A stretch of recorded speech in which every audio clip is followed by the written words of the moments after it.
देख रहे हैं वीके न्यूज और मैं हूं आपके साथ राखी लांबा। मोदी सरकार के आने के बाद मुझे भारत में रहने से डर लगता है। मुझे अपने बच्चों के भविष्य की चिंता होती है।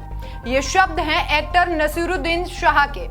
लेकिन तालिबान के आने के बाद उनके ये बोल बिल्कुल बदल गए हैं। शायद उन्हें पता चल गया है कि भारत सेफ है या फिर अफगानिस्तान। जो पहले मुसलमान हूं, भारत में रहने से डर लगता है कहते थे, अब वो उन मुसलमानों के खिलाफ खड़े हैं जो तालिबानी सोच को बढ़ावा दे रहे हैं। भारत के कुछ मुस्लिम संगठनों ने अफगानिस्तान पर तालिबान के कब्जे को सही ठहराया था और इस पर खुशी भी जाहिर की थी। सपा सांसद से लेकर मशहूर शायर मुनव्वर राणा ने तालिबान को बधाई दी, उसकी कार्रवाई को सही ठहराया। ऐसे लोगों को मशहूर एक्टर नसीरुद्दीन ने जवाब दिया है। यूपी में मुनव्वर राणा समेत सपा सांसद ने तालिबान की तारीफ की थी। उन्होंने उनकी तारीफ में कसीदे भी पढ़े थे।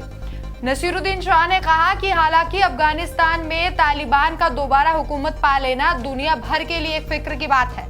इससे कम खतरनाक कुछ और हो ही नहीं सकता। हिंदुस्तान मुसलमानों के कुछ तबकों का उन वहशियों की वापसी पर जश्न मनाना, और आज हर हिंदुस्तानी मुसलमान को अपने आप से यह सवाल पूछना चाहिए कि उसे अपने मजहब में सुधार और आधुनिकता चाहिए या वो पिछली सदियों के वैश्वीपन के साथ रहना चाहता है।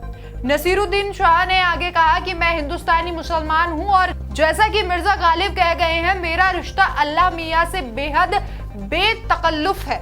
मुझे सियासी मजहब से कोई जरूरत नहीं है। हिंदुस्तानी इस्लाम हमेशा दुनिया भर के इस्लाम से अलग रहा है और खुदा वो वक्त ना लाए कि वो इतना बदल जाए कि हम उसे पहचान भी ना सके। जाने माने शायर मुनव्वर राणा ने कहा था कि तालिबान आतंकी है, पर उतने ही आतंकी है जितने रामायण लिखने वाले वाल्मीकि।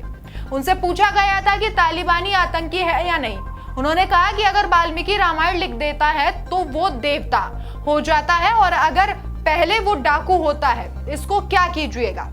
आदमी का किरदार, उसका कैरेक्टर भी बदलता रहता है। उन्होंने ये भी कहा कि तालिबान को आतंकवादी या आतंकी नहीं कह सकते, उन्हें अग्रेसिव कहा जा सकता है। तालिबान ने अपने मुल्क को आजाद करा लिया तो इसमें दिक्कत क्या है? अपनी जमीन पर कब्जा ही तो किया है। इसको उस हिंदुस्तान की तरह सोचा जाए जो अंग्रेजों की गुलामी में था, जिन्होंने उसे आजाद कराया था। उन्होंने भी अपने मुल्क को आजाद करा लिया है, तो इसमें दिक्कत कहाँ आ रही है? इसके बारे में हिंदुस्तानी होकर नहीं सोच सकते। खैर, लेकिन देर आए दुरुस्त आए। खैर, नसीरुद्दीन शाह तो समझ चुके हैं। बाकी उम्मीद है कि जल्द बाकी जो लोग हैं वो भी समझ जाएंगे, जो फिलहाल तालिबान की तारीफ में कसीदे पढ़ रहे हैं कि तालिबान ने जो किया वो सही किया। नसीरुद्दीन शाह को तो अक्ल आ गई कि भारत से सेफ मुसलमानों के लिए और कोई भी जगह नहीं है, और वो ये बात कह भी रहे हैं कि वो एक हिंदुस्तानी मुसलमान है। उम्मीद करते हैं कि जो तमाम मुस्लिम संगठन है जो इस वक्त तालिबान की सोच के साथ खड़े हैं, जल्द ही उनको अक्ल आएगी और उन्हें भी पता चलेगा कि भारत उनके लिए सेफ है या फिर तालिबान या पाकिस्तान। फिलहाल मेरे साथ इतना ही। तमाम अपडेट्स के लिए देखते रहिए वीके न्यूज। नमस्कार।